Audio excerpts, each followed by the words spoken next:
This is my 6-inch wire wheel that I took to Neway Wheels to have it all the spokes retightened and get the radial and lateral run out sorted, and it's right within about probably a millimetre, a bit over a millimetre. Now remember, this is an old steel wheel, and there's been about six or eight spokes replaced on this wheel, and for $125 certainly beats my efforts. I spent 3 days loosening and tightening spokes had to loosen them with an oxyacetylene torch and try to get it true.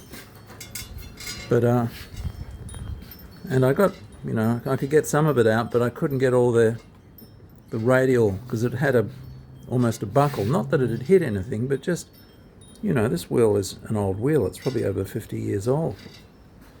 But being 6 by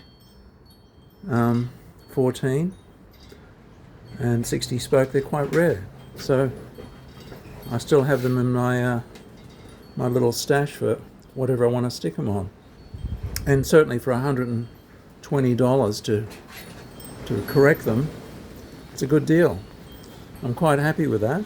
I just need to paint the spokes. You can see the replacement spokes. They're the bright ones.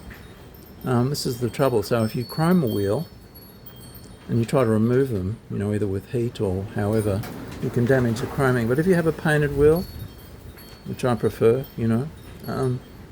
it's just an easier process to restore the wheel. So both wheels are done for around, obviously, $250 to $240, depending on how much David at Neway Wheels still has my other wheel. But I'm pleased with this repair, considering the age of the wheel. Not all the spokes were replaced. He does it very quickly. Yeah.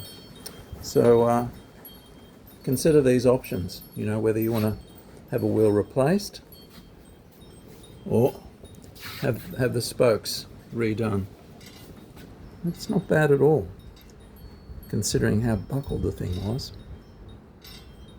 So that's it, folks. Hope you've learned something from that. At least I have. Cheers.